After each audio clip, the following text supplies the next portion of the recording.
저희가 합의한 순서와 그 합의 내용에 따라서 일문일답 형식으로 진행하고 첫 번째 질의를 마치고 필요한 경우 추가 질의를 하도록 하겠습니다. 첫 번째 질의의 시간은 답변 시간을 포함해서 7분으로 하겠습니다. 질의하실 때에는 답변하실 진술이나 관계자를 지정하여 주시기 바랍니다. 그러면 질의 순서에 따라 질의를 시작하겠습니다. 먼저 존경하는 박덕흠 의원님 질의해 주시기 바랍니다. 네, 우리 공직자 여러분, 네, 반갑습니다. 저는 대추의 고장 보은, 와인의 고장 영동, 묘목의 고장 옥천, 절임배추의 고장 괴산군 지역구인 박덕흠 의원입니다. 우선 우리 경북 상주시 소재 민간개발조합이 1985년부터 추진해온 문장대 온천 관광휴양지 사업 관련 질의하겠습니다. 우리 대구 환경, 우리 안병옥 차관님, 예. 이제 그간 이 진행 결과를 보면 1985년도에 이게 경북도에서 최초로 온천 지구로 이렇게 지정이 됐습니다. 그래서 2003년에 상주시 피고로 환경이익 침해 소송에서 괴산군이 대법원에서 승소를 했거든요.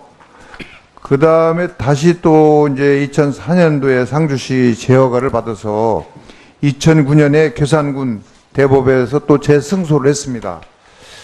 그러다 보니까 이제 2013년도에 또 이제 상주시에서 환경영향평가 재협의가 있었는데 이제 반려를 해서 2015년도에 또 2018년도에 이제 지금 올해 상주시에서 또 대구지방환경청에 재협의가 접수가 됐습니다. 이게 보니까 지금 우리 송영근 물환경정책국장님도 대구지방환경청장 하셨죠?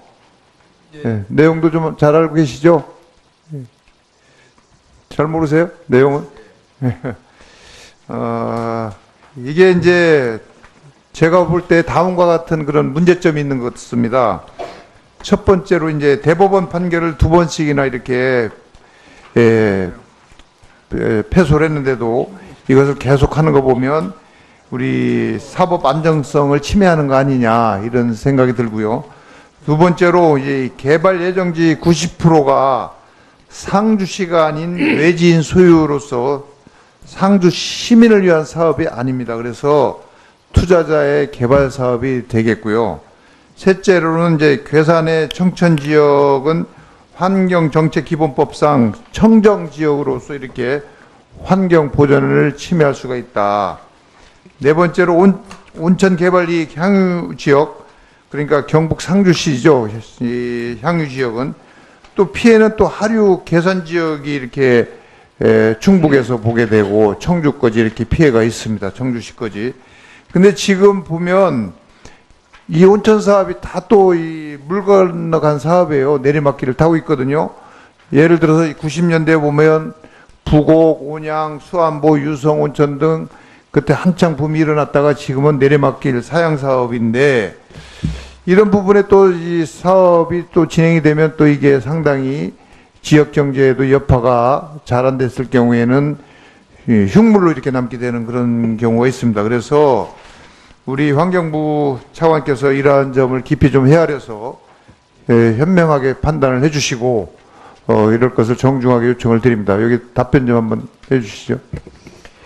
예, 문장대 온천 문제는 오랫동안 언론을 통해서 여러 가지 쟁점 사안들이 이제 알려져 있고 또 의원님 말씀하신 대로 그동안의 사법 절차라든가 행정 절차를 통해서 그 쟁점에 대해서 일부 판결이 이루어진 바가 있습니다. 제가 보기에는 여러 쟁점이 있지만 그 중에서도 가장 중요한 게 이 사업자가 제시하는 오수 처리 계획이 과연 적정한가 하는 문제, 또 두 번째 그 하류 지역의 수질 오염에 어떤 영향을 미치는가 하는 것이 이 중요한 쟁점으로 알고 있습니다. 저희가 환경평가 협의 과정에서 의원님께서 지금 주신 그 의견과 우려사항 이런 것들을 종합해서 특히 이해관계자들과의 어떤 그 논의 이런 것들을 이렇게 잘 종합적으로 고려해서 신중하게 검토하도록 하겠습니다. 네, 신중하게 줄 것을 부탁을 드리고요. 다음 우리 보건복지부하고 식품의약품안전처 질의를 하겠습니다. 요새 이제 흡연자 및 간접 흡연자의 건강권 또 알 권리 차원에서 지금 유영진 식약처장님 최근 유행하는 관련형 전자담배 있죠. 네. 이 유해성 관련에 대해서 잘 아시겠죠. 예. 일단 PPT를 보시겠습니다. 일반 담배하고 전자담배를 비교해 보겠습니다. 이 정작 전자담배에 대한 성분과 유해성 분석 등 정보가 없어서 전자담배 흡연자 및 간접 흡연자들이 알 권리가 이렇게 침해되고 건강 위협에 이렇게 노출되어 있습니다. 다행히 복지부에서는 올해 안에 제조사의 제조 성분 신고와 유해성 입증을 의무화하는데 법 개정을 추진 중에 있습니까? 네, 복지부 예, 예. 차관입니다. 네, 그렇습니다. 그래서 본의원 판단에는 이제 일반 담배와 전자담배가 이제 결정적 차이는 연소와 흡연 그런 방식인데 이에 대한 차이가 전적으로 이렇게 무시된 성분 분석만 진행되고 있다는 것입니다. 여기에 대해서 의문을 갖고 있는데 즉 일반 담배는 직접 350도 정도의 연소를 통해서 즉 태워서 연기를 흡입하는 것이죠. 그 다음에 전자담배는 700도 정도의 열선 스틱 가열을 통해서 증기를 이렇게 흡입을 하는 방식입니다. 그런데 현재 식약처에서 올해 상반기 중 발표를 위해 진행하는 분석은 단순히 전자담배의 증기에 함유된 구대 성분 분석에 그치고 있다는 것입니다. 요컨대 전혀 새로운 담배 형태로서 연소와 가열의 성분 도출 방식이 다르고 350도와 그 두 배인 700도의 열화학 반응이 다르죠. 그렇죠? 예, 그래서 이것이 단순히 함량 성분 분석을 하는 것이 어떻게 보면은 대단히 불철저한 유해성 분석이 아닌가 하는 그런 우려가 많이 있습니다. 예, 대단히 조심스러운 얘기입니다만 이것이 사회적 참사를 야기한 가습기 사태의 교훈을 돌이켜보아야 한다는 그런 생각이 들고요. 즉 공학적 성분뿐만 아니라 이학적 측면의 인체 영향까지 한다는 뜻입니다. 그래서 본의원이 문제를 제기하는 이유는 몇몇 주의 분들이 전자담배 흡연자 및 간접 흡연자들로부터 일반 담배에서 느끼지 못했던 그런 두통, 메스꺼움 이런 것이 특이한 경험이 있다는 겁니다. 그래서 전자담배 흡연자 및 간접 흡연자들 대상으로 문진 성격의 설문조사가 병행돼야 된다고 보는데 우리 차관님 어떻게 생각하십니까? 네, 지적에 동의합니다. 그 문제인 성격의 설문도 저희들이 지금 실시를 하고 아까 말씀하신 대로 그 의학적인 영향 분석을 위해서 그 관련된 연구도 지금 저희가 추진하려고 하고 있습니다. 지금 이게 이제 전자담배가 급속도로 확산되고 있어요. 그래서 이 부분을 빨리 이런 걸 해서 국민들이 알 수 있게 이렇게 해주시길 바라겠습니다. 예, 그렇게 하겠습니다. 예. 예. 이어서 서영교 의원님 질의 시간입니다. 박덕흠 의원님처럼 법 없이도 사는 서민의 동네. 동쪽에는 용마산, 망우산이 있고 서쪽에는 중랑천이 있는 가운데 중 물결랑의 서영교 국회의원입니다. 용마산이 있어서 우리 산림청장께 질의하도록 하겠습니다. 산 밑에 있는 달동네 많이 보셨죠? 네. 예, 제가 지난번 재난특위에서도 예결위에서도 여러 번 질의했는데요. 산 밑에 있는 달동네, 그 달동네는 오랜 동안 사람들이 그냥 틀어지고 집을 짓고 살면서 자신들의 집이 된 곳들입니다. 그러다 보니까 산 바로 밑에 길이 없어요. 그리고 그 달동네에는 집이 다닥다닥 붙어 있습니다.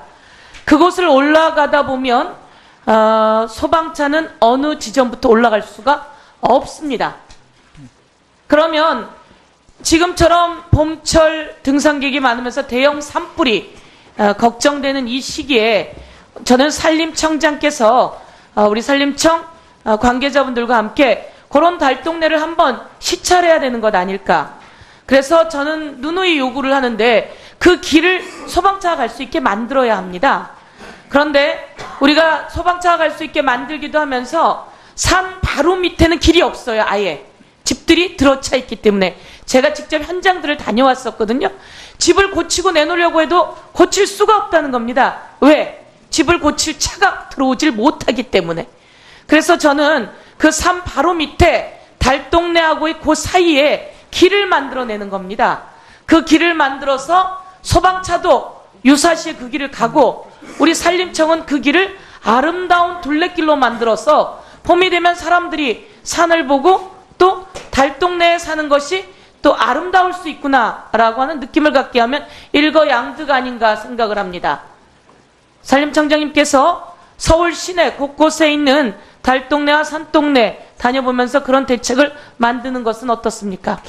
예, 의원님 말씀 주신 대로 한번 현장을 방문해 보겠습니다. 근데 이제 저희가 걱정하는 것은 산에서 산불이 나서 이 달동네로 이렇게 번져서 그 재산 피해나 인명 피해가 발생할까봐 걱정이 좀 됩니다. 그래서 그 부분에 대해서는 어떤 예방 조치가 필요할지 한번 현장 점검을 하겠습니다. 예, 저희 지역의 산림청에서 자주 왔었어요. 생태화하겠다 그래서 제가 참 많이 격려하고 고맙다고 했는데요. 새로운 산림청장님 모셨으니까 이번에 오면서 저희하고 현장의 문제를 해결해 냈으면 좋겠습니다. 그럼 이것이 사례가 돼서 곳곳에 아름다운 둘레길과 그리고 유사시를 대비한 안전장치, 일거양득, 꼭 먹고 알 먹고 될 수 있다, 이렇게 말씀드리겠습니다. 보건복지부 차관님께 질문하겠습니다. 네. 중소병원의 스프링클러가 이번에 미설치로 화재 발생이 많았습니다. 그렇지요? 예, 그렇습니다. 예. 그러면 스프링클러를 설치하라고 해야 되는데 뭐 병원들이, 의원들이 어렵다고 하면서 설치를 안 할 수가 있어요. 그래서 제가 보기에는 그런 병원만이 아니라 저희 지역에 시장에 있는 건물들이 있습니다. 그 건물들도 다닥다닥 붙어 있는 곳에 스프링클러를 설치하면 좋겠다. 그러면 지원을 좀 하겠다라고 했는데 대신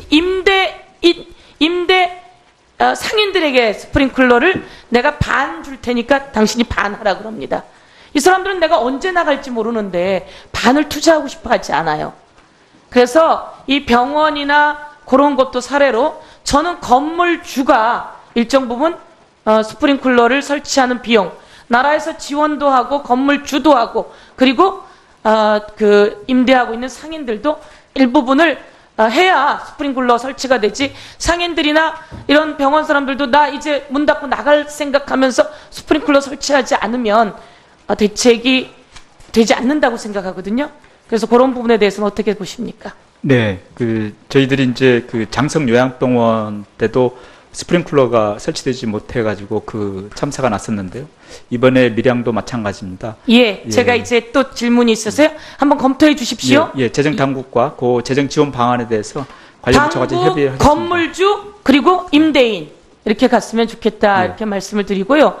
환경부에 질문하겠습니다. 퍼실이 그러면 거기에 가습기 살균제 유해 요소가 들어 있는 거지요? 퍼실이에요? 네. 예.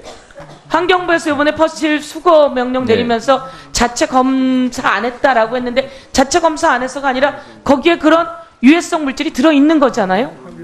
예, 그렇습니다. 유해성 물질이 들어있는데 제가 실제로 퍼실 세제를 써요. 퍼실 세제에는 없나요? 걱정스럽고 되게 많은 사람들이 퍼실 세제를 쓰기 때문에 탈취제에 있는 건지 그게 좀 애매한데요. 저는 그 자가 진단을 안 했기만이 아니라 거기에 유해성 물질이 있다면 전체적으로 다시 한번 검토하셔야 된다. 그래서 대중적으로 대량적으로 사람들이 쓰고 있는 것에 대한 수거든 조치를 취해 주셔야 된다고 이렇게 말씀드리고 싶습니다. 예. 가습기 살균제 참사와 같은 일이 다시 재발하지 않도록 저희가 더 꼼꼼하게 챙기겠습니다. 예. 식약처에 질문하도록 하겠습니다. 제가 처장님하고 여러 번 말씀 나눴는데요. 술집 하고 싶진 않지만 동네 호프집을 하고 있어요. 동네 여러분들이 호프집 하고 있는데 젊은이가 들어왔어요. 주민등록증 검사했더니 언니 주민등록증 가지고 왔어요. 그리고 주민등록증이 옛날 거라 그런지 잘 안 보여서 어떻든 언니네 주민등록증 갖고 오느랑 같이 술 팔았어요. 팔고 났는데 영업정지가 떨어진단 말이에요. 식약처에서 식품위생법상 그거 이제 고쳐야 되는 거 아니겠어요? 자, 청소년 보호법은 고쳐졌습니다. 청소년 보호법에 사기치고 주민등록 위조, 변조, 그리고 야, 저 가게 뚫었어. 뚫고서는 곧장 지들이 신고하고 술값 안 내고, 선량한 자영업자들은 그것으로 인해서 영업정지 받고, 청소년 보호법은 이거 유죄아니라고 이제 다 고쳐졌거든요. 식약처만 그걸 빌미로 계속 때리고 있어요. 제가 이것은 우리가 눈에 확 드러나는 재난은 아니지만 선량한 자영업자들 골고루 겪는 재난입니다. 그래서 식약처에서도 많이 도와주셔서 기소유예되거나 선고유예되면 10분의 9를 감할 수 있다, 이렇게 돼 있단 말이에요. 그러다 보니까 현장에서 10분의 9를 감할 수 있다 그러니까 행정기관은 아니 내가 큰 권력이에요. 그 식당이나 호프집이나 잔잔한 그런 상점들을 영업정지 때릴 수 있는 아주 좋은 기회인데 이 기회를 안 쓸 리가 없죠. 그러다 보니까 10분의 9를 감한 2달 영업정지에서 6일만 영업정지를 때리는 게 아니라 2달 영업정지 빵빵 때려요. 그럼 이 자영업자들이 또 가서 하소연하고 행정처분, 재판, 제가 너무 많은 사람들을 도와주고 있는데 제가 그래서 그 법도 마저 개정하자고 했는데 한지가 언젠데 아직 상임위에 상정도 안 돼 있어요. 식약청 관계자들이 노력하셔야 되는 거 아닙니까? 이렇게 손 놓고 있으시면 안 되는 거 아닙니까? 장관님, 선량한 자영업자들을 위해서 부탁드리는데 답변 주십시오. 예, 지금 차관님. 10분의 9를 경감하는 부분에서는 행정기관에 통보를 해서 좀 독려를 하고 있고, 의원님이 발의하신 불기소 처분이라든지 기소유예 처분을 받을 때 면제하는 부분에 대해서 법안이 올라와 있는데 빨리 통과될 수 있도록 노력하겠습니다. 어느 정도 있으면 될 수 있겠습니까? 저희도 노력하고 의원님도 좀 우리 상임위 통과될 수 있도록 좀 협조 부탁드립니다. 노력의 성과를 보여주십시오. 예. 답변 여러 번 들었습니다. 예. 차장님께 꼭 부탁드립니다. 예. 예, 수고하셨습니다. 이어서 최경환 의원님. 식품의약안전처차장님, 서영기 의원님 그 말씀 꼭 좀 이루어지도록 좀 빨리 서둘러 주십시오. 우리 노동정책실장님. 네. 제 국토위 소속인데요. 타워크레인 사고와 관련해서 최근에 20년 연한이 지난 것은 사용을 하지 않도록 하는 법률안을 만들었어요. 네. 그러면서 국토위에서 크게 논란이 됐었는데 실제 그동안 한 5년 동안 크레인 사고들을 보면은 기계적인 결함, 타워크레인의 노후화나 기계적인 결함보다는 압도적으로 그 크레인의 기계적인 결함과 별도로 그 설치 과정이나 또 상승하고 해체하는 과정의 작업자에 의한 사고로 원인이 밝혀지고 있거든요. 네. 예, 그거 알고 계시죠? 예. 네, 여러 가지 원인이 있는 걸로 저희들 아니, 파악하고 있습니다. 여러 가지 원인이 있는데 분명히 말씀드리면 77%가 작업자에 의한 사고고 나머지 23건 정도. 그러니까 5년간 26건이 있었는데 20건이 그런 작업자에 의한 사고예요. 6건만 기계적 결함이 안 사고. 그래서 20년 이상 크레인들을 전부 규제할 필요가 있냐, 퇴출시킬 필요가 있느냐고 그런 논란이 있었어요. 그런데 지난 2월에 법안은 통과됐습니다. 그래서 정부에서 지나치게 타워크레인의 그 기계적인 결함의 원인을 두고 대책을 추진하고 있지 않느냐. 그래서 아까 설명을 들으니까 여러 가지 대안들을 만들고 계시는데 뭐 작업 과정의 영상장치 설치나 원청에 대한 책임들을 강화하는 이런 대책들을 많이 하고 있는데 이 타워크레인 사고의 그런 원인이 바로 작업자들에 의한 사고들이 많다. 이런 점에서 그리고 좀 대책이 좀 분명히 세워져야 될 것 같고 세워진다 한다고 보고 이걸 원청만의 책임으로 원청이 감독하는 원청이 하청 그 타워크레인 기사들을 감독하는 이런 책임을 떠나서 정부가 좀 구체적으로 그 매뉴얼을 만들어야 될 것 같아요. 그 과정을. 그래서 않도록 좀 고용노동부에서 국토부랑 함께 노력을 해야 할 거라고 생각합니다. 간단히 좀 답변해 주시죠. 네, 의원님께서 말씀하신 그 이제 타워크레인과 관련돼서 이제 여러 가지 사고 원인이 있습니다. 그 국토부하고 저희 고용노동부하고 이런 부분들을 분석을 해서 작년도에 그 타워크레인만 중심을 한 예방 대책을 발표를 했습니다. 그 여러 가지 대책이 있습니다만 그 대책들이 현장에서 제대로 안착이 될 수 있도록 정부는 물론이고 노사가 노력하도록 그렇게 하겠습니다. 네. 우리 농림축산부 차관님. 예. 그 구제액이나 AI 가축 전염병에 대해서 그 살처분 보상금을 지금 국비가 80%가 지원할 수 있도록 되어 있죠. 지방비가? 그렇습니다. 예. 예. 지방 시도가 부담하는 게 20%입니까? 20%. 근데 지방 자치단체에서 부담이 상당히 힘들어해요. 그래서 이것은 이런 이 국가 사회적 재난인데 이것을 지자체에게 어려운 재정 상황을 갖고 있는 지자체에게 부담하는 게 맞는지 전액 국가가 부담하는 원칙을 세워야 하지 않느냐 이런 생각을 하는데 뭐 그런 논의들이 있습니까? 예, 살처분 보상금의 경우에는 국가가 부담하는 것이 80%고 지방비로 20%를 하고 있는데 이 AI나 구제역 같은 경우에 지자체나 농가의 그 방역 책임에 대해서도 우리가 강구할 수 없다. 그래서 그 지자체의 노력 부분 또는 그 농가의 노력 부분에 대한 책임을 20%를 지금 그 부담시키고 있는 겁니다. 그래서 이런 부분에 대해서는 아시는 것처럼 구제역이나 AI가 발생한 농촌 지역, 축산업 지역은 정말 재정 상황이 더더욱 열악한 지자체들입니다. 그래서 저는 좀 예산 당국과 니들도 책임이 있으니까 방역 책임이 있으니까 같이 부담하자 하는 것은 자연재해 앞에서 너무 가혹한 판단이라고 생각하고요. 좀 정부에서 좀 검토를 지속적으로 해주셨으면 좋겠습니다. 예, 이 AI나 구제역이 완전히 자연재해라고 보기는 어렵습니다. 대부분 저희들이 원인을 따져보면 인적인 그런 책임도 상당히 있습니다. 그래서 의원님 말씀대로 그런 부분에 대해서는 앞으로 검토를 해보도록 하겠습니다. 예, 산림청장님, 예.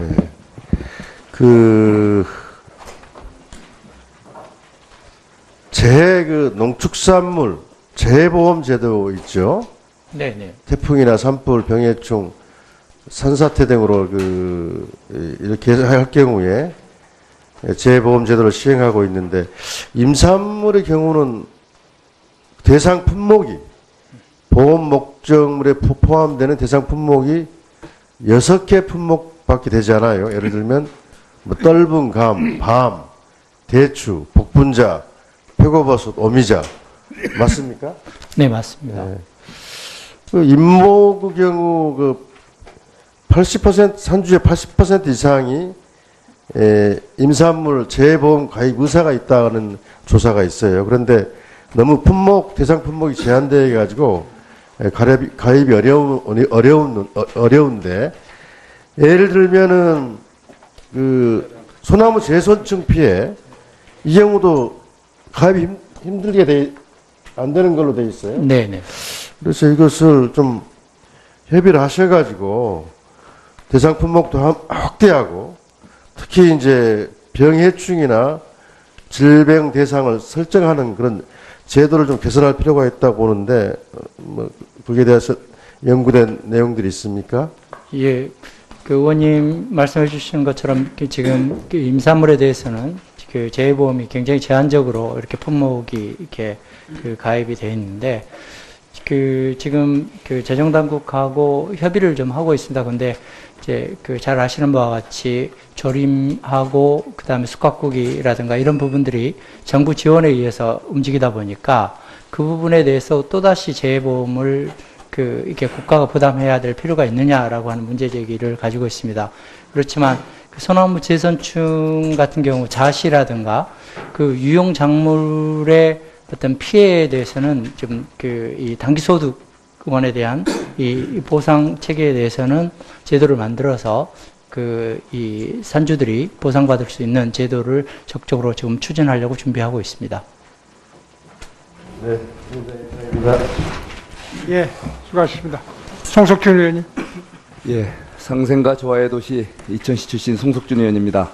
예, 산림청장님, 예, 김재현 청장님, 네, 질의드리겠습니다. 매년 연례적으로 이렇게 산불이 발생하지 않습니까? 네. 예, 금년에도 또 강릉 지역 저쪽에 삼척 지역에 또 산불이 발생했는데 고생 많으셨죠? 예. 네, 항상 노심초사하고 있습니다. 예. 그 산불 발생 원인을 보면은 뭐 제일 많은 원인이 뭡니까? 지금 이제 최근에 산불 원인의 패턴들이 조금 바뀌고 있는데, 예. 실화라든가 또 특히 이제 주택 이 화재가 지금 급격하게 늘어나고 있고, 예. 농업부산물 소각 문제가 가장 큰 심각한 문제입니다. 그렇죠. 예. 특히 최근에 이제 우리 산림 지역에 뭐 이런 여러 가지 펜션이라든가 다양한 이제 이런 레저 또는 이제 이런 주말 농장 뭐 이런 뭐 여러 가지도 이제 생겨나면서 화재 요인들이 이제 산림 주변에 발생하지 않습니까? 네, 네. 예, 그런 데 대한 그 관리를 좀 철저히 해주세요. 네. 제가 보니까 그 건축물 화재로 인한 그 화재가 최근 5년간에 7배가 증가했어요. 예, 그런 부분에 대해서는 좀 철저히 관리해 주시고요. 특히 그 산불을 원천적으로 이렇게 초기에 잘 막고 또 그것을 유사시에는 또 제대로 진압하기 위해서는 첨단 기법이 좀 필요할 것 같아요. 최근에 그 공간 정보를 활용해서 사전에 그 화재 취약 지역에 대한 분석, 그리고 또 유사시에 드론을 활용한 여러 가지 감시 체계 이런 거에 대해서 뭐 검토하시는 게 좀 있습니까? 예, 지금 뭐 그 사전에도 이제 그 드론이라든가 이런 부분들을 그러니까 예방 단계에서도 활용을 하고요.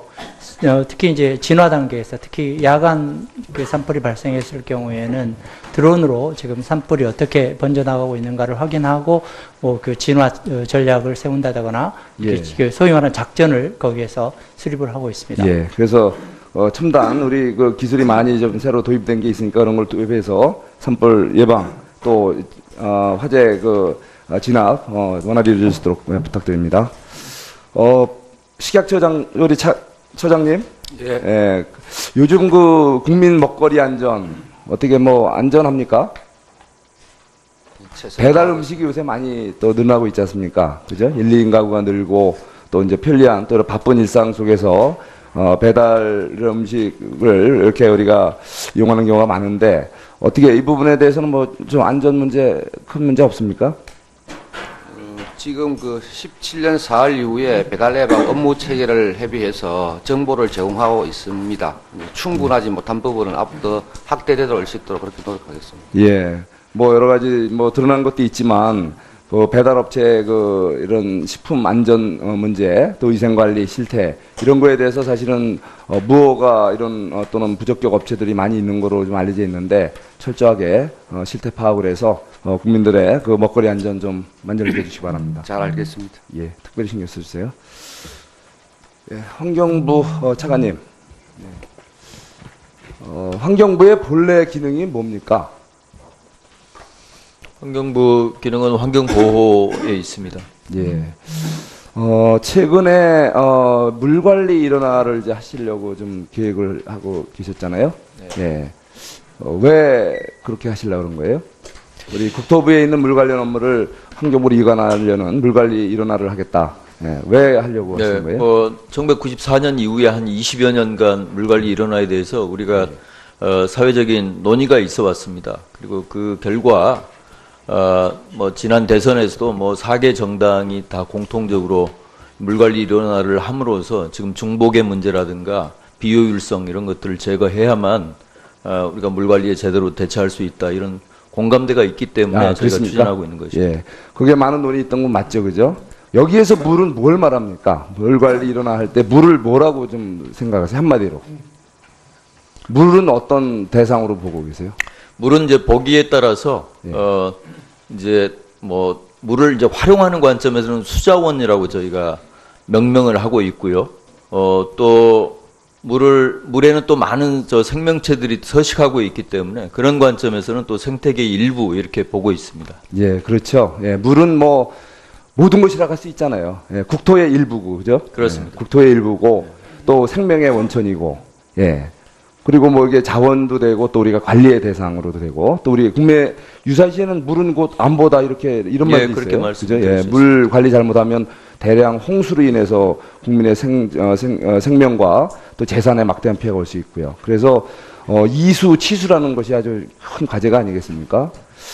근데 이제 이수라는 거, 물을 이제 수자원을 효율적으로 활용해야 국민 경제가 활성화되고, 국민의 또 이런 행복도 도모할 수가 있고, 생태계도 왕성해질 수 있고요. 중요하죠. 그 다음에 치수. 예, 물 관리 잘해야, 물이 많을 때는 그거를 잘 적절하게 배수하고 관리를 해야 국민 피해를 막아볼 수 있고, 또 물이 부족할 때는 적절한 수량을 확보해서 부족한 부분을 또 적절하게 어떻게 확보해주는 그런 노력이 필요하지 않아요? 예. 자, 그런데 지금 환경부의 본래 기능은 뭐 환경보호라고 그랬잖아요. 환경보전. 자, 보전을 주로 중시하는 환경부에 지금 이수치수가 무엇보다 중요해지고 과거 어느 때보다 가뭄의 강도와 빈도가 심해지고 또 집중호우, 전례 없는 그야말로 짧은 기간에 많은 비가 와서 피해를 야기하는 그거를 이렇게 대비하기 위해서는 종합적인 어쩌면은 물그릇도 좀 확보할 필요가 있고 또 적절한 그 배수할 수 있는 여러 시설 보강이 필요한데 이런 부분에 대해서는 어떻게 생각하세요? 예, 저희가 뭐 가장 뭐 중심적인 기능을 환경 보전으로 말씀을 드렸습니다만 넓게 보면은 이제 물과 관련해서는 깨끗하고 안전한 물을 공급하는 예. 것이 저희들 과제입니다. 예, 알겠습니다. 자, 그런데 지금 국토부에서 그 핵심적인 이제 그 국토의 일부인 물만 떼갖고 이 환경부로 이관하겠다. 오히려 국토부의 전반적 국토관리에 허점이 나오지 않겠어요? 우리가 중추적인 이 물이라는 것은 일종의 국토의 그 이런 혈관계라고 할 수 있는 건데 혈관계를 따로 떼서 중추적 기능을 달리하면 인체가 제대로 작동할 수가 없죠. 저희는 그리고 거기에 대해서 좀, 지금 말씀하신 대로 환경부의 본래 기능은 이제 보전 기능인데 의장님 조금 시간 1분만 그래서 본래 기능에 지금 뭐 할 게 지금 그 환경부가 지금 단순히 수질만 관리하는 거 아니죠? 네, 대기질 관리해야 상하수도, 되죠. 토질, 토양 오염도 막아야죠. 할 게 부지기수잖아요. 지금 미세먼지 문제도 심각하죠. 미세먼지 대책, 종합대책 내오지만 지금 요새 오히려 좋아지고 있습니까? 아직 뭐 어떻게 좀 악화되고 있습니까? 지금 3월 들어서 비상자감조치가 한 번도 발령되지 않았던 것에 대해서 저희가 다행으로 생각하고 있습니다. 굉장히 점점 우리가 우리 대외적인 요인도 크기 때문에 우리 마음대로 제어할 수 없는 부분도 있잖아요. 그죠? 할 게 너무 많잖아요. 수질 관리도 지난번에 4대강 일환으로 뭐 우리가 3.2조가 투입이 됐음에도 불구하고 제대로 오염은 관리 제대로 안 돼 있잖아요. 지금 그런 거 그런 해야 될 본래 업무도 많은데 국토부로부터 지금 소위 댐 건설 관리 또 하천 유지 관리 이런 업무를 또 가져와서 하시겠다는 거는 본래 업무를 좀 소홀해질 우려가 있지 않겠어요? 저희는 그렇게 생각하지 않습니다. 저희가 인력이나 예산의 변화 없이 저희가 수량을 가져오겠다는 것이 아니고요. 국토부에서 오랫동안 수량 업무를 통해서 경험과 노하우가 쌓인 그 인력이 우리 환경부로 오게 되면은 그동안에 우리 환경부가 또 별도로 쌓아왔던 노하우하고 이렇게 합쳐지면서 시너지가 훨씬 더 날 것으로 그렇게 기대하고 있습니다. 이게 국토교통부의 다른 토목 업무라든가 그런 다양한 건설 정책 업무랑도 직결되고 오랫동안 거기에 노하우와 인력과 학문 분야가 얽혀 있어요. 근데 그거를 인위적으로 억지로 떼갖고 환경부에서 하면 이 환경부에서 그동안에 여러 가지 이런 사전 이런 준비 이런 것들이 물가 일어나면 풍성한 제기되는 거지 논리적으로 제도적으로나 우리 인력 활용량이라든가 공공가제라든가 역할 이런 것들이 아직 교통정리가 제대로 안 된 상태에서 그냥 뭐 마치 그냥 국토부 4대강 주로 추진하는 공청에 대한 징벌적 차원에서 너무 일이 되나 이런 식으로 정리가 되면 그건 안 되겠죠. 정부 차원에서는 교통정리가 다 되어 있습니다. 그리고 지금 이제 워낙 물 관리에 애정이 있으시기 때문에 그런 우려를 하시는 것으로 알고 있는데, 저희는 국토부가 그 동안에 우리 물 관리에 있어서 어떤 기여한 측면 거기에 대해서 굉장히 존중하고 또 그 경험을 살려나가야 된다고 생각합니다. 그러나 또 한편으로는 과거처럼 물을 대형 댐을 통해서 공급하는 것, 그것은 현실적으로도 어려울 뿐만 아니라 최근에 변화하고 있는 패러다임과도 맞지 않다고 생각합니다. 모든 정부 조직 개편에는 과거의 어떤 연속성과는 좀 다른 새로운 패러다임을 추구할 수밖에 없는 그런 속성이 있습니다. 그래서 저희가 이 국토부가 가지고 있는 그러한 그 경험을 잘 또 살려나가면서도 또 우리가 미래지향적으로 물관리가 어떤 방향으로 가야 되는지에 대해서 고민을 해서 물관리 일원화에 대해서 의원님께서 도와주시면 저희가 책임감을 갖고 열심히 하겠습니다.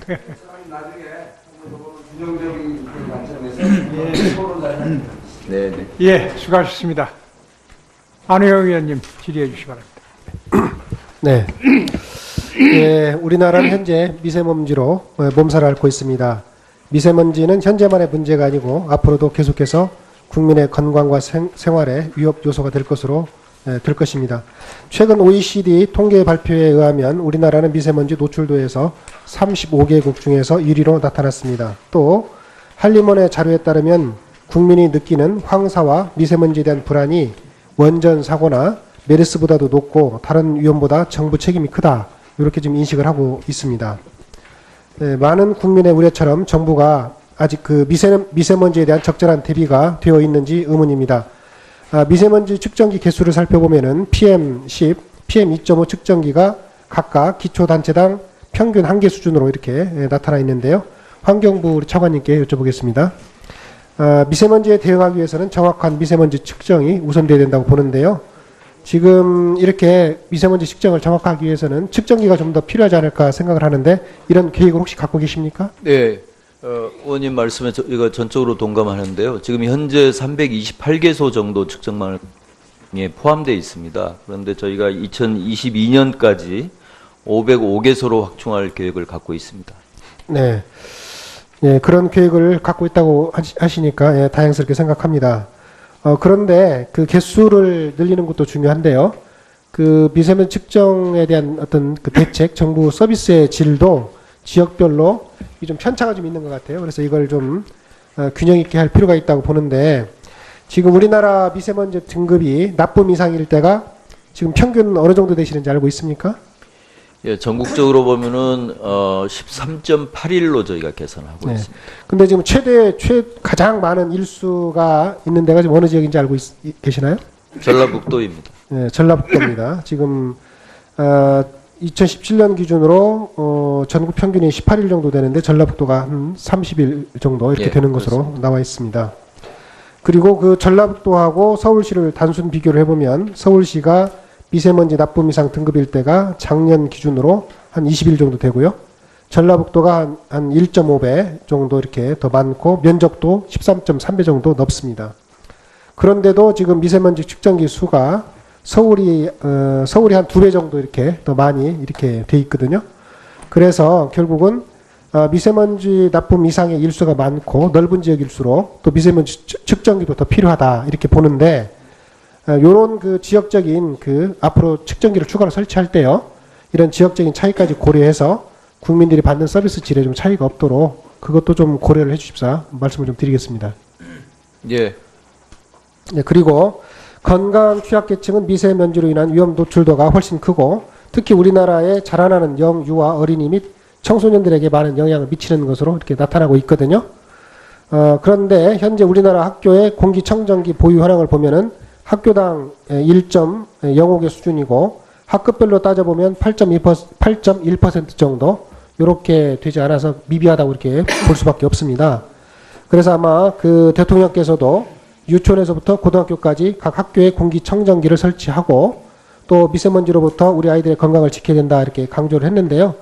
지금 각 학급에 한 대씩 공기청정기 설치하려고 그러면은 전국적으로 한 약 24만 대 공기청정기가 필요한 것으로 이렇게 나타나는데요.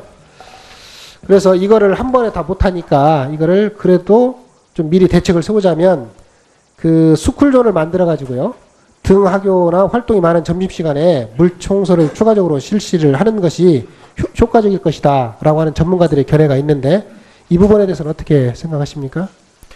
예, 지금 물청소차를 동원해서 이제 고농도 미세먼지 때 그 물청소를 했을 경우에 일시적으로 미세먼지 저감 효과가 크다는 것은 전문가들이 다 동의하고 있습니다. 그래서 저희가 비상저감 조치 시에는 약 1,000대 정도 투입을 해서 지금 물 청소를 하고 있고요. 아, 그래요? 또 예, 청소차도 지금 저 내년 예산에 반영을 해서 더 대수를 좀 늘리려고 그렇게 생각을 하고 있습니다. 그리고 그 건강 취약계층에 또 아까 어린이들도 있지만 어르신들도 이렇게 포함이 되어 있는데요. 또 어르신들도 미세먼지에 대한 위험 노출도가 큰 것으로 이렇게 나타나고 있는데요.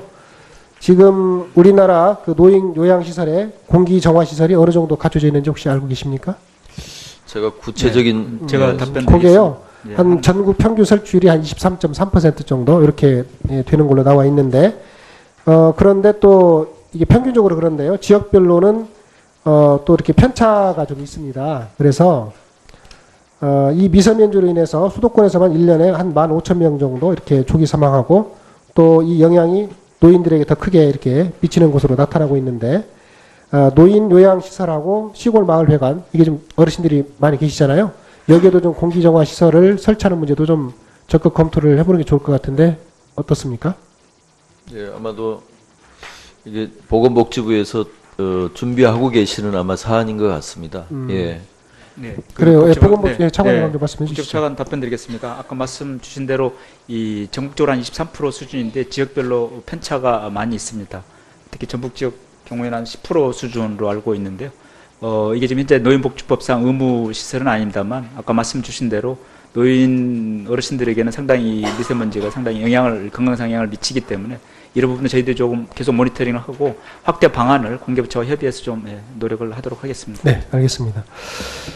우리 고용노동부 차관님 보셨나요? 네. 예. 고용노동부 차관. 네, 지금 원래 이제 그 재난 얘기를 하면 지진과 같은 자연 현상의 변화라든가 또 화재 같은 인위적인 사고로 인한 경우가 대부분인데요. 네. 이 대량 실업의 경우에도 어찌 보면 뭐 전통적인 의미의 재난은 아니지만 사회적 재난의 일부로 아마 볼 수 있지 않을까 이런 생각이 들고 또 대통령께서도 청년 실업을 국가 재난의 문제로 언급을 했고 정부도 실업을 재난으로 보고 이렇게 국가적 차원의 대책을 세우고 있는 것으로 알고 있는데 지금 최근에 한국 GM 군산공장 폐쇄 결정으로 GM 군산공장의 폐쇄가 확정될 경우에 군산지역 제조업 종사자의 47%가 일자리를 상실하고 또 가족까지 포함할 때 군산시 인구의 약 26%인 7만 명이 생계 위기에 봉착할 것으로 이렇게 예상된다고 합니다. 그래서 이 부분도 사회적 재난에 만약에 이게 정말 군산공장이 폐쇄되고 대량 실업 사태가 일어난다면 사회적 재난에 해당된다고 보고 이 부분에 대한 적극적인 좀 대책이 필요할 것으로 보는데 어떻게 보십니까? 네, 의원님. 저 우선 위원장님 그리고 위원님 여러분 제가 국무회의 좀 참석하느라고 늦게 와서 대단히 죄송한 말씀을 드리고 답변을 드리도록 하겠습니다. 지금 만호영 의원님 지적하신 대로 사실은 뭐 엄격한 의미의 사회적 재난으로 보기에는 어려운 측면이 있습니다만 우리가 넓은 의미로 본다면 당연히 사회적 재난으로 봐야 할 거라고 생각을 합니다. 그렇기 때문에 고용노동부에서 또 저희가 이제 고용위기 지역 지정을 위해서 지금 현재 준비 중에 있고요. 이미 3월 8일 정부 대책을 만들었습니다만 아직 뭐 정부 대책 자체가 그렇게 체감할 수 있는 그런 어떤 강력한 대책은 되지 못하고 있는 것 같습니다. 그래서 현재 저희가 지자체하고 전북도하고 군산시 그다음에 다른 부처 중앙부처들하고 긴밀하게 협의를 하고 있습니다. 고용위기 지역이 지정이 되고 나면 무엇을 어떻게 저희가 지원을 할 수 있을지에 대해서 면밀하게 검토 중에 있고요. 저희가 다음 최대한 지원을 해서 지역 경제 또는 지역에 있는 우리 노동자들이 좀 일자리를 찾고 열심히 일할 수 있는 여건 조성을 위해서 노력하겠다는 말씀을 드리겠습니다. 예, 수고하셨습니다. 이어서 김현건 의원님 질의해 주시기 바랍니다. 컬링과 영미의 고장 의성 출신 김영건입니다. 보건복지부에 묻겠습니다. 우리나라는 이형 간염이 법정 전염병이 아니죠. 예. 그렇기 때문에 이형 간염의 발병에 관한 통계도 없죠. 예, 그건 저희들이 좀 조사를 있습니다. 집계를 안 하고 있는 걸로 알고 있습니다. 유럽에서는 약 10년 전부터 이형 간염이 굉장히 이렇게 빠르게 확산되고 있고 이것이 사회 문제가 되고 있지 않습니까? 그렇다면 우리나라도 이 이형 간염에 대한 통계 이런 것 하고 대응해야 되지 않겠습니까? 예, 그 부분은 저희들이 전문가들하고 같이 실태 조사를 좀 해보겠습니다. 예. 그 E형 간염이 그 소세지와 연관되어 있다고 그렇게 발표가 되고 있죠. 그죠? 예, 일부 그런 네, 예. 사례가 발생했습니다. 네. 식약처에서 답변해 주십시오. 독일산 소세지하고 이런 것들이 작년에 독일산만 사실 25만 톤 들어왔거든요. 그런데 그 관세청에서 무역 통계에서 잡히는 것하고 식약처에서 검역한 통계하고가 일치하지 않는 부분들이 꽤 있어요. 그러니까 독일산 소세지도 그 식약처 검사에는 안 나오는데 이 부분에 대해서 그 확인하고 계십니까? 예.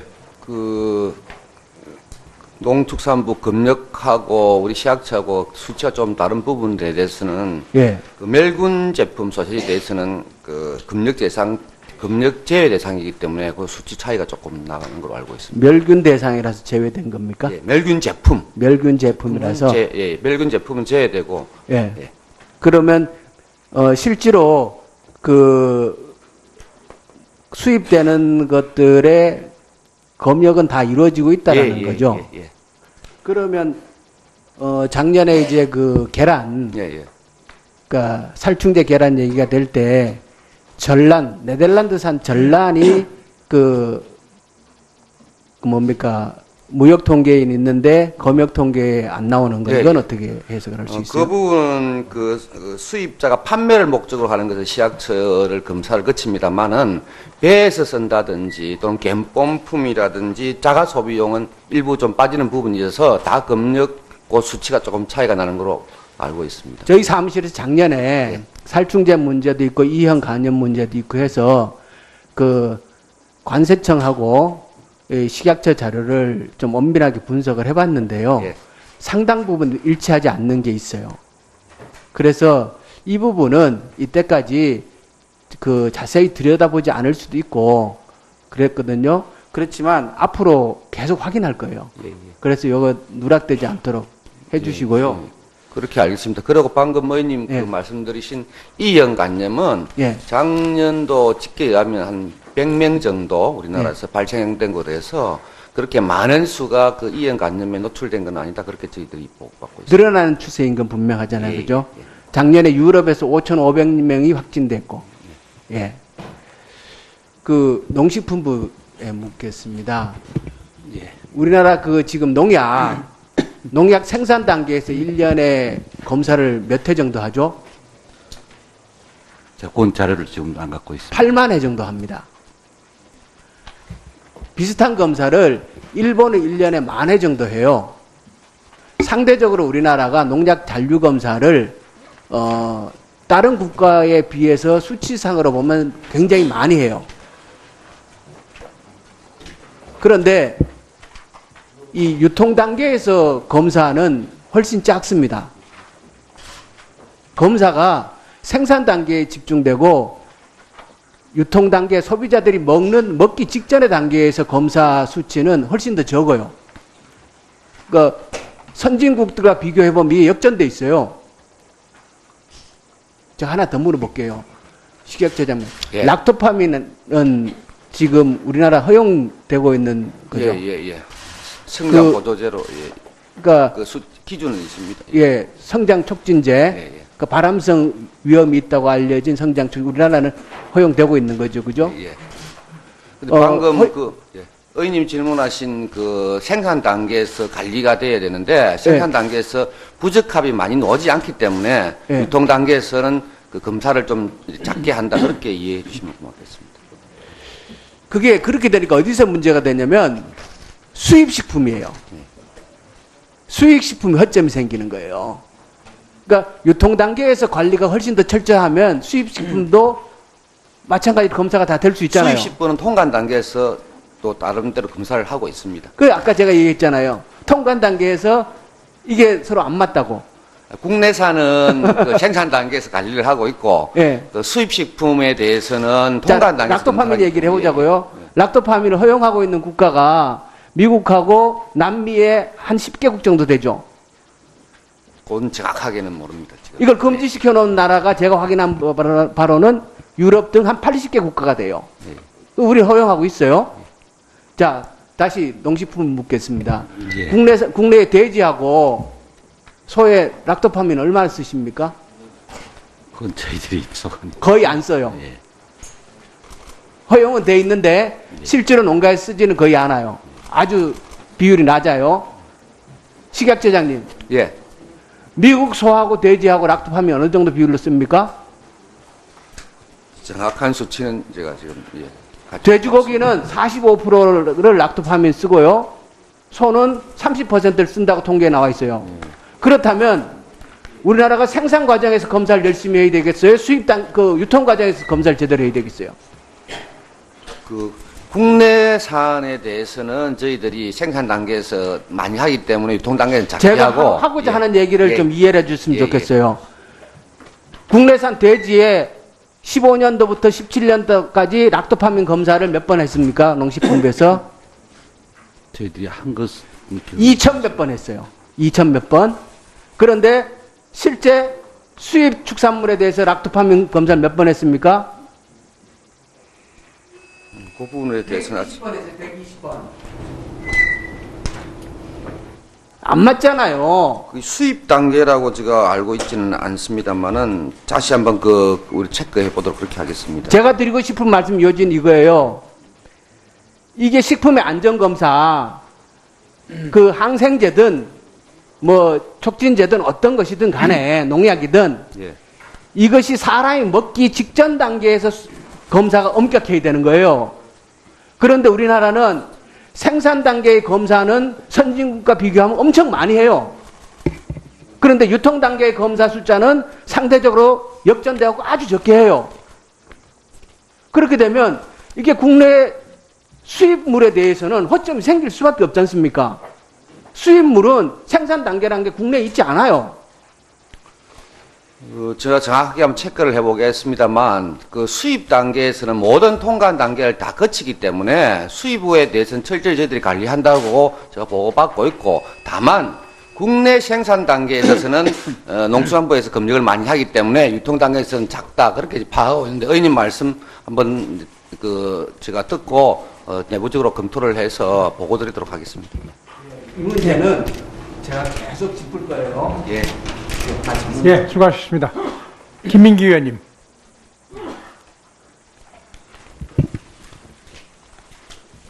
예, 용인을의 김민기 의원입니다. 산불 관련해서 김재현 산림청장께 질의를 하겠습니다. 네. 어디 계시죠? 여기 있습니다. 네.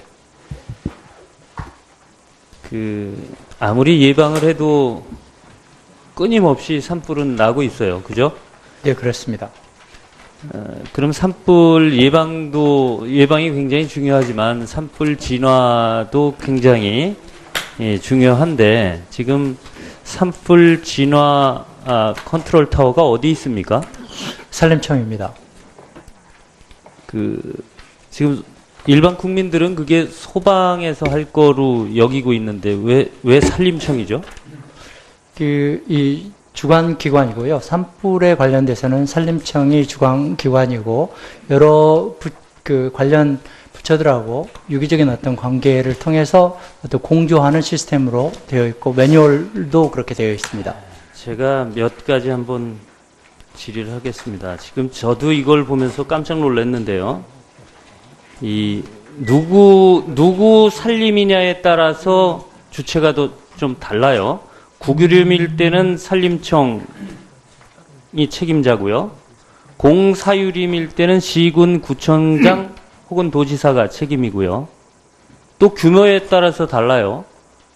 3,000평, 지금 화재가 났는데 3,000평 미만이면 구청장이 지휘권을 갖죠. 3,000평 이상이면 시장이 지휘권을 갖죠. 30만 평 이상이면 도지사가 지휘권을 갖죠.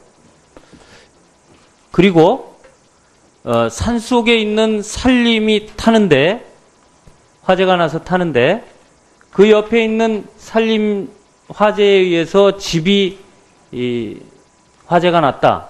그럼 이 책임은 산림청에 있지 않고 소방서장, 소방본부에 있죠.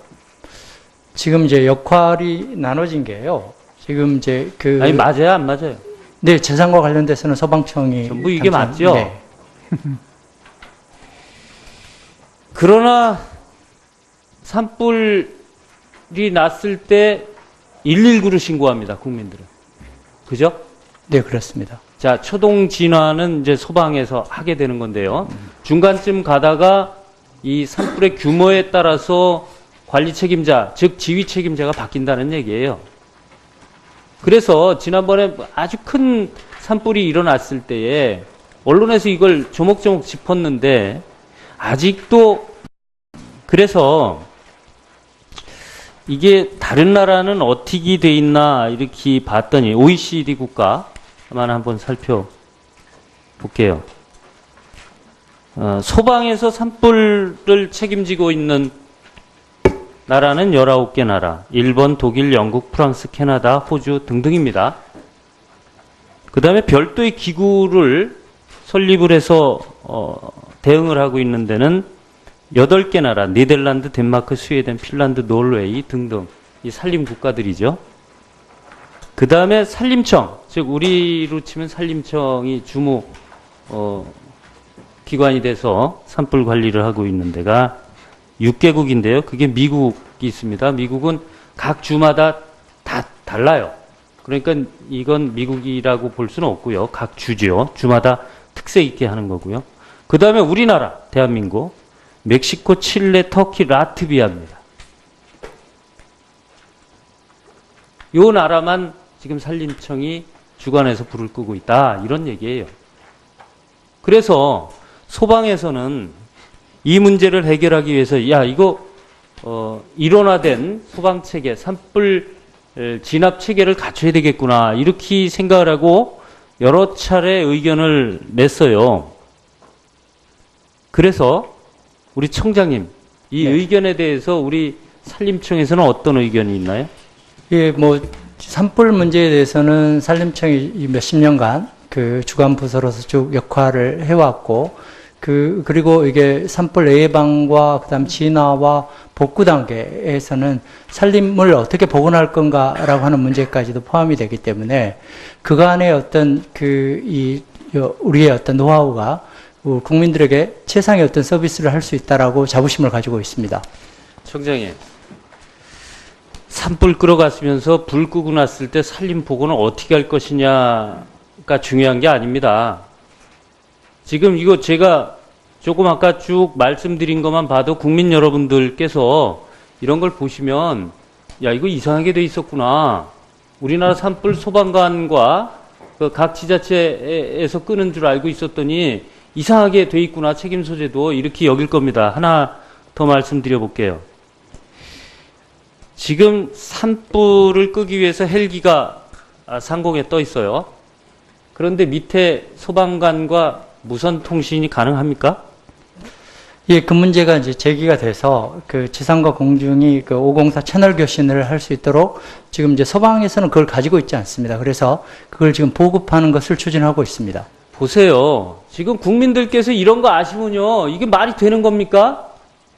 하늘에 떠 있는 소방 헬기와 밑에 있는 소방관이 무선 통신이 안 되고 있는 거에 채널이 달라요. 지금 뭐 영상 자료라든가 이런 부분들은 다 공유를 하고 있고요. 자, 보세요. 그러면 과거 10년 전에는 어땠어요? 영상 자료 보기 어려웠을 때는. 지금 점차 지금 그 공조 체계를 그렇죠. 더 강화해 나가고 이게 있습니다. 점차 가는 것이 아니고 제 얘기는 지금 산림청에서 이것에 대해서 특단의 대책이 필요하다는 얘기입니다. 그런데 산림청의 입장에서는 아까 말한 대로 산림을 어떻게 복원할 것인가 이런 자부심을 갖고 있고 그 다음에 대응 서로 상호 간의 기관별로 열심히 노력하겠다 뭐 이 정도가 대응이라는 얘기예요. 꼭 그렇지는 않고요. 뭐 저희 산불 특수 진화대라든가 공중 진화대라든가 이 전문 인력들이 실제로 지상에서는 화선에서 작업하는 사람들은 다 산림청 소속의 직원들이 끄고 있습니다. 소방은 산에 올라오지는 않습니다. 산림청 소속의 직원들이 몇 명입니까? 지금 500명 정도 있습니다. 산불 예방과 지금 관련해서. 말씀이 될 수가 없어요. 500명으로 어떻게 한다는 겁니까? 지금 다 지자체에서 동원한 자발적인 봉사자들 그리고 소방 군인, 민간군 합동으로 끄고 그럴 거 아닙니까? 이럴 때 컨트롤 타워가 어디 있느냐는 거예요. 지금 그런 게 문제고요. 자, 다시 한번 얘기할게요. 2016년 소방에서는 산불이 1321건이라고 그랬는데 우리 산림청에서는 391건이라고 나와 있어요. 2016년 거만 하나를 갖고 비교를 할게요. 이런 통계입니다.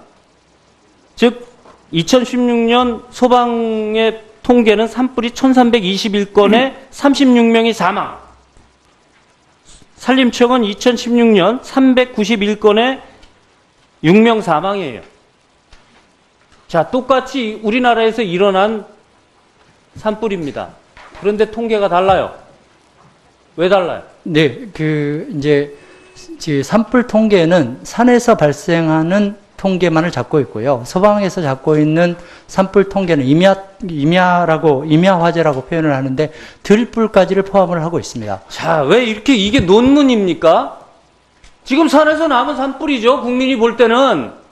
그러면 이것이 컨트롤 타워가 없다는 거예요. 자, 이러니 다른 데이터, 다른 통계를 갖고 대책을 세우니 대책이 같아집니까? 그래서 적어도 기관에서는 같은 통계를 갖고 해야 되는 겁니다. 그래야 같은 대책이 나오죠. 이 부분에 대해서는 지금 소방과 지금 협의를 하고 있고요. 지금 농지에서 발생하는 화재건이 여기에 다 포함되어 있기 때문에 숫자가 이렇게 다를 수밖에 없는 지금 구조로 되어 있는데 자, 조정하겠습니다.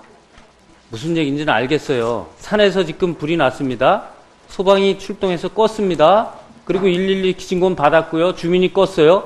그 산림청에서는 이것이 산불로 인지를 안 하고 있는 거예요. 그런데 소방에서는 이것을 산불로 인지하는 거예요. 그런데 이 작은 것들이 큰 불로 진화하지 않았을 뿐이지 이것을 산불로 안 보면 안 된다는 거예요. 지금 소방하고는 아주 공조 체계를 열심히 하고 있고요. 지금 행안부하고 이렇게 저희가 그 정책 협의체를 꾸려서 서로 협력하는 방안들을 지금 적극적으로 모색하고 있습니다. 예, 마무리하시죠. 간단한데요. 이 문제는 지금 부처 간에 더 열심히 하겠다 이런 것이 아니고요. 제가 왜 OECD의 예를 들어줬냐 하면은 이거는 우리가 심각히 고려해 볼 필요가 있어요. 정 안 되면 컨트롤 타워를 따로 세울 필요도 있다 이런 거예요. 지금 고집만 세울 게 아니라는 거예요. 산림청에서. 마치겠습니다. 예, 수고하셨습니다. 의원님들과 합의한 순서와 그 합의 내용에 따라서 일문일답 형식으로 진행하고 첫 번째 질의를 마치고 필요한 경우 추가 질의를 하도록 하겠습니다. 첫 번째 질의의 시간은 답변 시간을 포함해서 7분으로 하겠습니다. 질의하실 때에는 답변하실 진술이나 관계자를 지정하여 주시기 바랍니다. 그러면 질의 순서에 따라 질의를 시작하겠습니다. 먼저 존경하는 박덕흠 의원님 질의해 주시기 바랍니다. 네, 우리 공직자 여러분, 네, 반갑습니다. 저는 대추의 고장 보은, 와인의 고장 영동, 묘목의 고장 옥천, 절임배추의 고장 괴산군 지역구인 박덕흠 의원입니다. 우선 우리 경북 상주시 소재 민간개발조합이 1985년부터 추진해온 문장대 온천 관광휴양지 사업 관련 질의하겠습니다. 우리 대구 환경, 우리 안병욱 차관님, 예. 이제 그간 이 진행 결과를 보면 1985년도에 이게 경북도에서 최초로 온천 지구로 이렇게 지정이 됐습니다. 그래서 2003년에 상주시 피고로 환경이익 침해 소송에서 괴산군이 대법원에서 승소를 했거든요. 그 다음에 다시 또 이제 2004년도에 상주시 재허가를 받아서 2009년에 괴산군 대법에서 또 재승소를 했습니다. 그러다 보니까 이제 2013년도에 또 이제 상주시에서 환경영향 평가 재협의가 있었는데 이제 반려를 해서 2015년도에 또 2018년도에 이제 지금 올해 상주시에서 또 대구지방환경청에 재협의가 접수가 됐습니다. 이게 보니까 지금 우리 송영근 물환경정책국장님도 대구지방환경청장 하셨죠? 네, 내용도 좀 잘 알고 계시죠? 잘 모르세요? 내용은? 이게 이제 제가 볼 때 다음과 같은 그런 문제점이 있는 것 같습니다. 첫 번째로 이제 대법원 판결을 2번씩이나 이렇게 패소를 했는데도 이것을 계속하는 거 보면 우리 사법 안정성을 침해하는 거 아니냐 이런 생각이 들고요. 두 번째로 이 개발 예정지 90%가 상주시가 아닌 외지인 소유로서 상주 시민을 위한 사업이 아닙니다. 그래서 투자자의 개발 사업이 되겠고요. 셋째로는 이제 괴산의 청천 지역은 환경정책기본법상 청정지역으로서 이렇게 환경 보전을 침해할 수가 있다. 네 번째로 온천개발이익 향유지역, 그러니까 경북 상주시죠. 이 향유지역은 또 피해는 또 하류 개선지역이 이렇게 충북에서 보게 되고 청주까지 이렇게 피해가 있습니다. 청주시까지. 근데 지금 보면 이 온천 사업이 다 또 이 물 건너간 사업이에요. 내리막길을 타고 있거든요. 예를 들어서 90년대에 보면 부곡, 온양, 수안보, 유성 온천 등 그때 한창 붐이 일어났다가 지금은 내리막길 사양 사업인데 이런 부분에 또 이 사업이 또 진행이 되면 또 이게 상당히 지역 경제에도 여파가 잘 안 됐을 경우에는 흉물로 이렇게 남게 되는 그런 경우가 있습니다. 그래서 우리 환경부 차관께서 이러한 점을 깊이 좀 헤아려서 현명하게 판단을 해주시고 이럴 것을 정중하게 요청을 드립니다. 여기 답변 좀 한번 해주시죠. 예, 문장대 온천 문제는 오랫동안 언론을 통해서 여러 가지 쟁점 사안들이 이제 알려져 있고 또 의원님 말씀하신 대로 그동안의 사법 절차라든가 행정 절차를 통해서 그 쟁점에 대해서 일부 판결이 이루어진 바가 있습니다. 제가 보기에는 여러 쟁점이 있지만 그 중에서도 가장 중요한 게 이 사업자가 제시하는 오수 처리 계획이 과연 적정한가 하는 문제. 그 달동네는 오랜 동안 사람들이 그냥 틀어지고 집을 짓고 살면서 자신들의 집이 된 곳들입니다. 그러다 보니까 산 바로 밑에 길이 없어요. 그리고 그 달동네에는 집이 따닥따닥 붙어 있습니다. 그곳을 올라가다 보면 소방차는 어느 지점부터 올라갈 수가 없습니다. 그러면 지금처럼 봄철 등산객이 많으면서 대형 산불이 걱정되는 이 시기에 저는 산림청장께서 우리 산림청 관계자분들과 함께 그런 달동네를 한번 시찰해야 되는 것 아닐까. 그래서 저는 누누이 요구를 하는데 그 길을 소방차가 갈 수 있게 만들어야 합니다. 그런데 우리가 소방차가 갈 수 있게 만들기도 하면서 산 바로 밑에는 길이 없어요. 아예. 집들이 들어차 있기 때문에 제가 직접 현장들을 다녀왔었거든요. 집을 고치고 내놓으려고 해도 고칠 수가 없다는 겁니다. 왜? 집을 고칠 차가 들어오질 못하기 때문에. 그래서 저는 그 산 바로 밑에 달동네하고의 그 사이에 길을 만들어내는 겁니다. 그 길을 만들어서 소방차도 유사시에 그 길을 가고 우리 산림청은 그 길을 아름다운 둘레길로 만들어서 봄이 되면 사람들이 산을 보고 또 달동네에 사는 것이 또 아름다울 수 있구나라고 하는 느낌을 갖게 하면 일거양득 아닌가 생각을 합니다. 산림청장님께서 서울 시내 곳곳에 있는 달동네와 산동네 다녀보면서 그런 대책을 만드는 것은 어떻습니까? 예, 의원님 말씀 주신 대로 한번 현장을 방문해 보겠습니다. 근데 이제 저희가 걱정하는 것은 산에서 산불이 나서 이 달동네로 이렇게 번져서 그 재산 피해나 인명 피해가 발생할까봐 걱정이 좀 됩니다. 그래서 그 부분에 대해서는 어떤 예방 조치가 필요할지 한번 현장 점검을 하겠습니다. 예, 저희 지역의 산림청에서 자주 왔었어요. 생태화하겠다. 그래서 제가 참 많이 격려하고 고맙다고 했는데요. 새로운 산림청장님 모셨으니까 이번에 오면서 저희하고 현장의 문제를 해결해 냈으면 좋겠습니다. 그럼 이것이 사례가 돼서 곳곳에 아름다운 둘레길과 그리고 유사시를 대비한 안전장치, 일거양득, 꼭 먹고 알 먹고 될 수 있다, 이렇게 말씀드리겠습니다.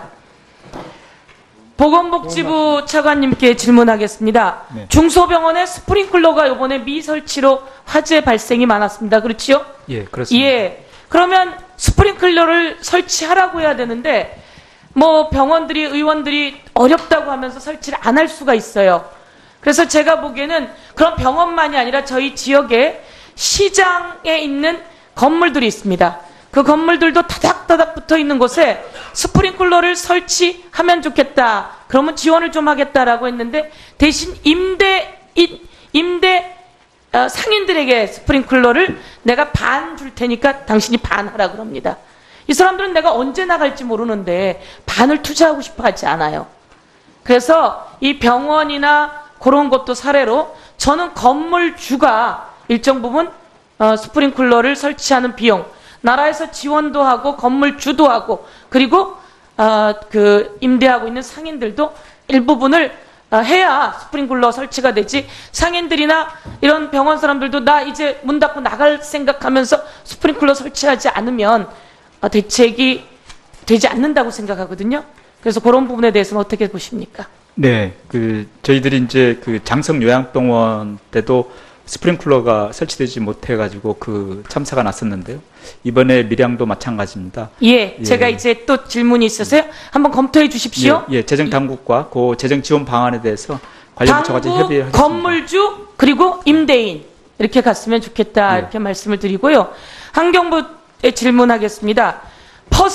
퍼실이 그러면 거기에 가습기 살균제 유해 요소가 들어 있는 거지요? 퍼실이에요? 네. 예. 환경부에서 이번에 퍼실 수거 명령 내리면서 자체 검사 안 했다라고 했는데 자체 검사 안 해서가 아니라 거기에 그런 유해성 물질이 들어 있는 거잖아요? 예, 그렇습니다. 유해성 물질이 들어있는데 제가 실제로 퍼실 세제를 써요. 퍼실 세제에는 없나요? 23건 정도. 그러니까 5년간 26건이 있었는데 20건이 그런 작업자의 안 사고예요. 6건만 기계적 결함이 안 사고. 그래서 20년 이상 크레인들을 전부 규제할 필요가 있냐, 퇴출시킬 필요가 있느냐고 그런 논란이 있었어요. 그런데 지난 2월에 법안은 통과됐습니다. 그래서 정부에서 지나치게 타워 크레인의 기계적인 결함에 원인을 두고 대책을 추진하고 있지 않느냐. 그래서 아까 설명을 들으니까 여러 가지 대안들을 만들고 계시는데, 뭐 작업 과정의 영상장치 설치나 원청에 대한 책임들을 강화하는 이런 대책들을 많이 하고 있는데, 타워 크레인 사고의 그런 원인이 바로 작업자들에 의한 사고들이 많다. 이런 점에서 그리고 좀 대책이 좀 분명히 세워져야 될 것 같고 세워진다 한다고 보고, 이걸 원청만의 책임으로 원청이 감독하는, 원청이 하청 타워 크레인 기사들을 감독하는 이런 책임을 떠나서 정부가 좀 구체적으로 매뉴얼을 만들어야 될 것 같아요. 그 과정을. 그래서 않도록 좀 고용노동부에서 국토부랑 함께 노력을 해야 할 거라고 생각합니다. 간단히 좀 답변해 주시죠. 네, 의원님께서 말씀하신 이제 타워 크레인과 관련돼서 이제 여러 가지 사고 원인이 있습니다. 국토부하고 저희 고용노동부하고 이런 부분들을 분석을 해서 작년도에 타워 크레인만 중심을 한 예방 대책을 발표를 했습니다. 여러 가지 대책이 있습니다만 그 대책들이 현장에서 제대로 안착이 될 수 있도록 정부는 물론이고 노사가 노력하도록 그렇게 하겠습니다. 네, 우리 농림축산부 차관님. 예. 구제액이나 AI 가축 전염병에 대해서 살처분 보상금을 지금 국비가 80%가 지원할 수 있도록 되어 있죠? 지방비가? 그렇습니다. 예. 예. 지방 시도가 부담하는 게 20%입니까? 20%. 근데 자치단체에서 부담이 상당히 힘들어해요. 그래서 이것은 이런 국가 사회적 재난인데 이것을 지자체에게 어려운 재정 상황을 갖고 있는 지자체에게 부담하는 게 맞는지, 전액 국가가 부담하는 원칙을 세워야 하지 않느냐 이런 생각을 하는데 뭐 그런 논의들이 있습니까? 예, 살처분 보상금의 경우에는 국가가 부담하는 것이 80%고 지방비로 20%를 하고 있는데, 이 AI나 구제역 같은 경우에 지자체나 농가의 그 방역 책임에 대해서도 우리가 강구할 수 없다.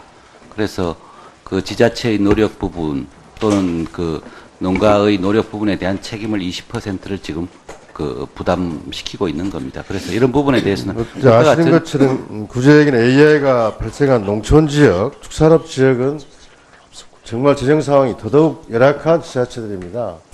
그래서 저는 좀 예산 당국과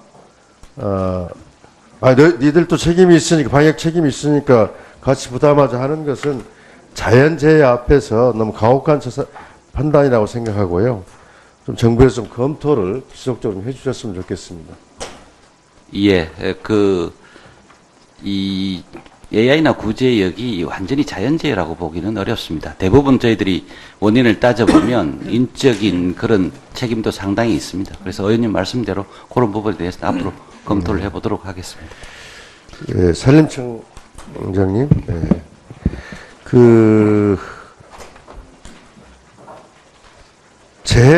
농축산물 재해보험 제도 있죠? 네네. 태풍이나 산불, 병해충, 산사태 등으로 이렇게 할 경우에 재해보험 제도를 시행하고 있는데, 임산물의 경우는 대상 품목이, 보험 목적물에 포함되는 대상 품목이 6개 품목밖에 되지 않아요. 예를 들면, 떫은 감, 밤, 대추, 복분자, 표고버섯, 오미자. 맞습니까? 네, 맞습니다. 네.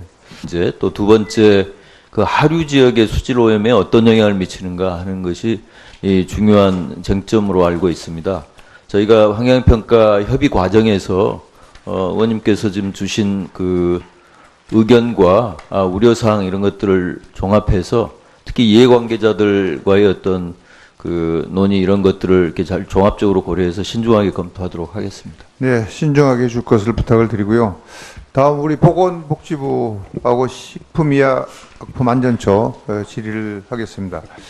요새 이제 흡연자 및 간접 흡연자의 건강권 또 알 권리 차원에서 지금 유영진 식약처장님 최근 유행하는 관련형 전자담배 있죠. 네. 이 유해성 관련에 대해서 잘 아시겠죠. 예. 일단 PPT를 보시겠습니다. 일반 담배하고 전자담배를 비교해 보겠습니다. 이 정작 전자담배에 대한 성분과 유해성 분석 등 정보가 없어서 전자담배 흡연자 및 간접 흡연자들이 알 권리가 이렇게 침해되고 건강 위협에 이렇게 노출되어 있습니다. 다행히 복지부에서는 올해 안에 제조사의 제조 성분 신고와 유해성 입증을 의무화하는데 법 개정을 추진 중에 있습니까? 네, 복지부 차관입니다. 네, 그렇습니다. 그래서 본의원 판단에는 이제 일반 담배와 전자담배가 이제 결정적 차이는 연소와 흡연 그런 방식인데 이에 대한 차이가 전적으로 이렇게 무시된 성분 분석만 진행되고 있다는 것입니다.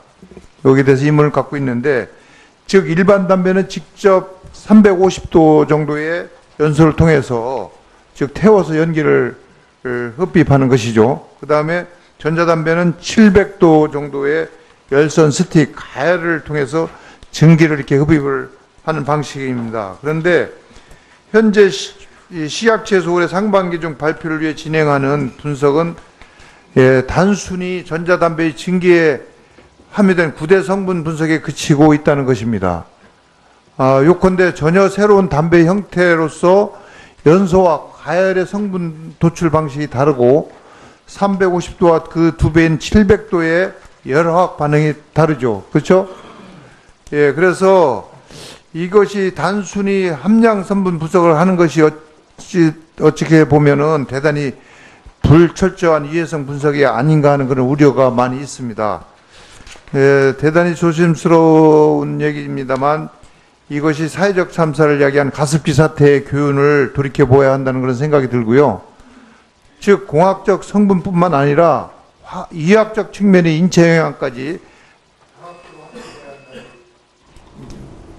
한다는 뜻입니다. 그래서 본 의원이 문제를 제기하는 이유는 몇몇 주의 분들이 전자담배 흡연자 및 간접 흡연자들로부터 일반 담배에서 느끼지 못했던 그런 두통, 메스꺼움 이런 것이 특이한 경험이 있다는 겁니다. 그래서 전자담배 흡연자 및 간접 흡연자들 대상으로 문진 성격의 설문조사가 병행돼야 된다고 보는데 우리 차관님 어떻게 생각하십니까? 네, 지적에 동의합니다. 그 문진 성격의 설문도 저희들이 지금 실시를 하고 아까 말씀하신 대로 그 의학적인 영양 분석을 위해서 그 관련된 연구도 지금 저희가 추진하려고 하고 있습니다.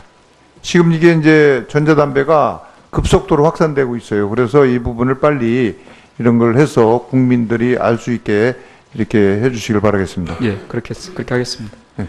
예. 예. 이어서 서영교 의원님 질의 시간입니다.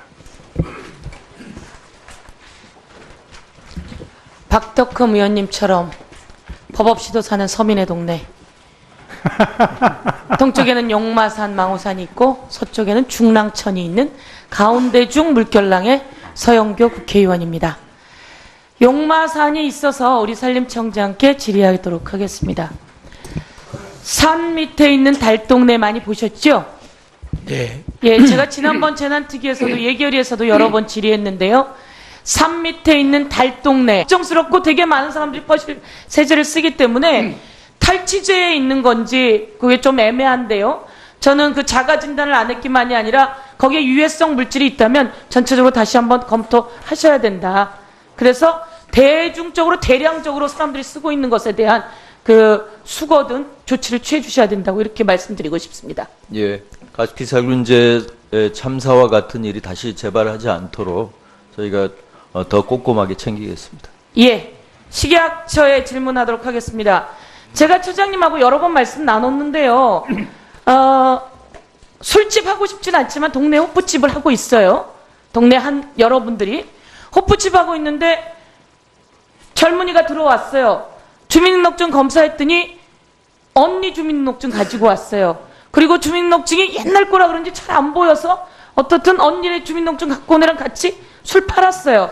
팔고 났는데 영업정지가 떨어진단 말이에요. 그 식약처에서 식품위생법상 그거 이제 고쳐야 되는 거 아니겠어요? 예. 자, 청소년보호법은 고쳐졌습니다. 청소년보호법에 사기치고 주민등록 위조, 변조, 그리고 야 저 가게 뚫었어. 뚫고서는 곧장 지들이 신고하고 술값 안 내고 선량한 자영업자들은 그것으로 인해서 영업정지 받고 청소년보호법은 이거 유죄아니라고 이제 다 고쳐졌거든요. 식약처만 그걸 빌미로 계속 때리고 있어요. 제가 이것은 우리가 눈에 확 드러나는 재난은 아니지만 선량한 자영업자들 골고루 겪는 재난입니다. 그래서 식약처에서도 많이 도와주셔서 기소유예되거나 선고유예되면 10분의 9를 감할 수 있다 이렇게 돼 있단 말이에요. 그러다 보니까 현장에서 10분의 9를 감할 수 있다 그러니까 행정기관은 아니 내가 큰 권력이에요. 그 식당이나 호프집이나 잔잔한 그런 상점들을 영업정지 때릴 수 있는 아주 좋은 기회인데 이 기회를 안 쓸 리가 없죠. 그러다 보니까 10분의 9를 감한 2달 영업정지에서 6일만 영업정지를 때리는 게 아니라 2달 영업정지 빵빵 때려요. 그럼 이 자영업자들이 또 가서 하소연하고 행정처분, 재판, 제가 너무 많은 사람들을 도와주고 있는데 제가 그래서 그 법도 마저 개정하자고 했는데 한지가 언젠데 아직 상임위에 상정도 안 돼 있어요. 식약청 관계자들이 노력하셔야 되는 거 아닙니까? 이렇게 손 놓고 있으시면 안 되는 거 아닙니까? 장관님, 선량한 자영업자들을 위해서 부탁드리는데 답변 주십시오. 예, 그 지금 차관님. 10분의 9를 경감하는 부분에서는 행정기관에 통보를 해서 좀 독려를 하고 있고 의원님이 발의하신 그 불기소 처분이라든지 기소유예 처분을 받을 때 면제하는 부분에 대해서 법안이 올라와 있는데 빨리 통과될 수 있도록 노력하겠습니다. 어느 정도 있으면 될 수 있겠습니까? 저희도 노력하고 의원님도 좀 우리 상임위 통과될 수 있도록 좀 협조 부탁드립니다. 노력의 성과를 보여주십시오. 예. 답변 여러 번 들었습니다. 예. 차장님께 꼭 부탁드립니다. 예. 예, 수고하셨습니다. 이어서 최경환 의원님. 식품 의학안전처차장님, 서영기 의원님 그 말씀 꼭 좀 이루어지도록 좀 빨리 서둘러 주십시오. 우리 노동정책실장님. 네. 제 국토위 소속인데요. 그 타워크레인 사고와 관련해서 최근에 20년 연한이 지난 것은 사용을 하지 않도록 하는 법률안을 만들었어요. 네. 그러면서 국토위에서 크게 논란이 됐었는데 실제 그동안 한 5년 동안 크레인 사고들을 보면은 기계적인 결함, 타워크레인의 노후화나 기계적인 결함보다는 압도적으로 그 크레인의 기계적인 결함과 별도로 그 설치 과정이나 또 상승하고 해체하는 과정의 작업자에 의한 사고로 원인이 밝혀지고 있거든요. 네. 예, 그거 알고 계시죠? 네, 여러 가지 원인이 있는 걸로 저희들 아니, 하고 있습니다. 여러 가지 원인이 있는데 분명히 말씀드리면 77%가 작업자에 의한 사고고 나머지